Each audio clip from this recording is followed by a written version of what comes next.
जी, तो ये एक एग्ज़ाम्पल है एसोसिएशन से रिलेटेड। हम इस एग्ज़ाम्पल में हम ये कह रहे हैं कि हमारे पास एक क्लास है बैंक की, और हम ये कह रहे हैं कि बैंक जो है उसमें एक एट्रीब्यूट होगा जिसका हम नाम, एट्रीब्यूट का नाम है नेम। तो बैंक का कोई नाम होगा, हम उस नेम एट्रीब्यूट में उसको सेव करेंगे, ठीक है। और इसी तरह से जो है वो एक हमने कंस्ट्रक्टर बना लिया जो क्या करेगा, नेम की वैल्यू वो सेट करेगा, और गेट बैंक नेम ये जो फंक्शन है इसके थ्रू जो है वो हम बैंक का जो नाम है वो रिटर्न करेंगे, ठीक है।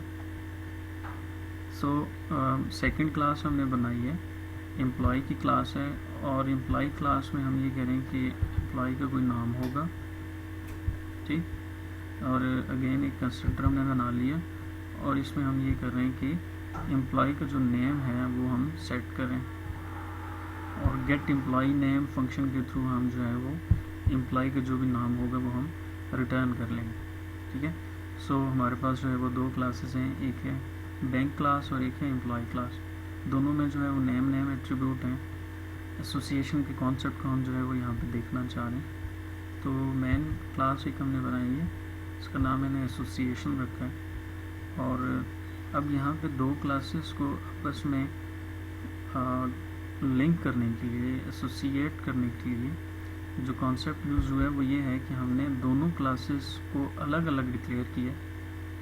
यानी डिक्लेरेशन अलग से मुराद ये है कि इस क्लास का पहली क्लास के साथ कोई ताल्लुक़ नहीं है। बैंक क्लास एक सेपरेट क्लास है, और जो एम्प्लॉय क्लास है वो भी एक क्या है, सेपरेट क्लास है, ठीक है।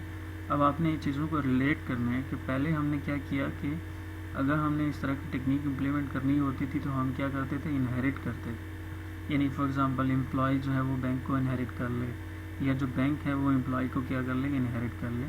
लेकिन आपने यहाँ जो नोट करना है वो ये है कि दोनों क्लासेस के दरम्यान में अभी तक जो है वो कोई रिलेशनशिप नहीं है, लेकिन हम उन दोनों को एसोसिएट करना चाह रहे हैं एक दूसरे के साथ। और उसके लिए हमने क्या किया है कि जो बैंक क्लास है,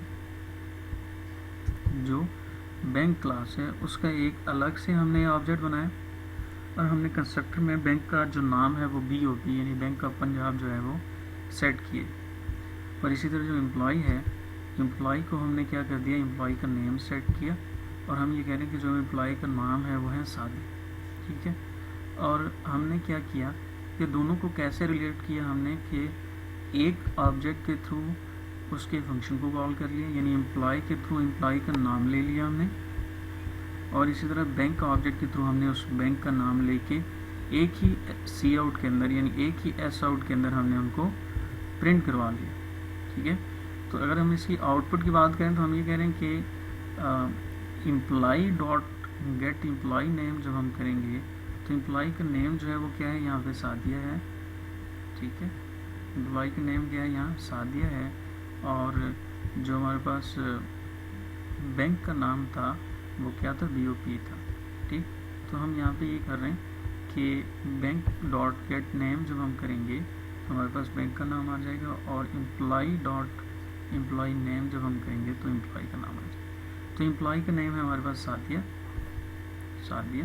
ठीक है, और is employ of age it is आ जाएगा, तो आउटपुट में हमारे पास आ जाएगा सादिया इज़ एम्प्लॉय ऑफ, ठीक है।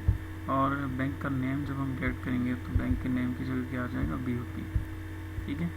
तो यहाँ पे आउटपुट अगर हम देखें तो आउटपुट में आप दो ऑब्जेक्ट के थ्रू अलग अलग इंफॉर्मेशन को एक ही जगह पे हम क्या करें, दिखा रहे हैं। यानी अगर यहाँ पे हम ये कहें कि सादिया, ये हमें एट्रीब्यूट जो है वो एम्प्लॉय से मिला, और BOP जो है वो हमें बैंक से मिला था। दो अलग क्लासेस थी, ठीक है, दो क्लासेस के अलग अलग जो है वो ऑब्जेक्ट्स थे, लेकिन उन दोनों को हमने एसोसिएट किया, और एसोसिएट करने के लिए जो हमने टेक्निक यूज़ की वो ये की कि हमने उनको ऑब्जेक्ट के थ्रू एसोसिएट किया। हमने क्या किया, उनको अलग अलग ऑब्जेक्ट के थ्रू जो है वो एसोसिएट किया। ये अलग ऑब्जेक्ट था और ये अलग ऑब्जेक्ट था, इन दोनों के दरम्यान में एसोसिएशन की टेक्निक हमने फॉलो की है। और आपने ये नोट करना है, समझना है कि जो क्लासेस थी उन क्लासेस के दरमियान में डायरेक्टली कोई जो है वो रिलेशनशिप नहीं था। यहाँ पे अगर आप देखें तो क्लासेस के दरमियान में कोई रिलेशनशिप नहीं है। हमने जो है वो जो ऑब्जेक्ट है उनको एसोसिएट किया एक दूसरे के साथ। बैंक क्लास अलग है, एम्प्लॉय क्लास यहाँ पे अलग है। तो एसोसिएशन का जो कॉन्सेप्ट है, जो बेसिक एसोसिएशन का कॉन्सेप्ट है, उसमें हम ये करते हैं, फ़िलहाल हमने ये किया कि दो ऑब्जेक्ट्स को एक दूसरे के साथ हमने रिलेट किया विदाउट रिलेटिंग क्लासेस। तो जो हमारा कमिंग एसोसिएशन का जो सब पार्ट है, जिसमें हम एग्रीगेशन के कॉन्सेप्ट को देखेंगे, तो उसमें हम देखेंगे कि मज़ीद जो है वो किस तरह से दो क्लासेस को एक दूसरे के साथ हम रिलेट कर सकते हैं। ठीक है।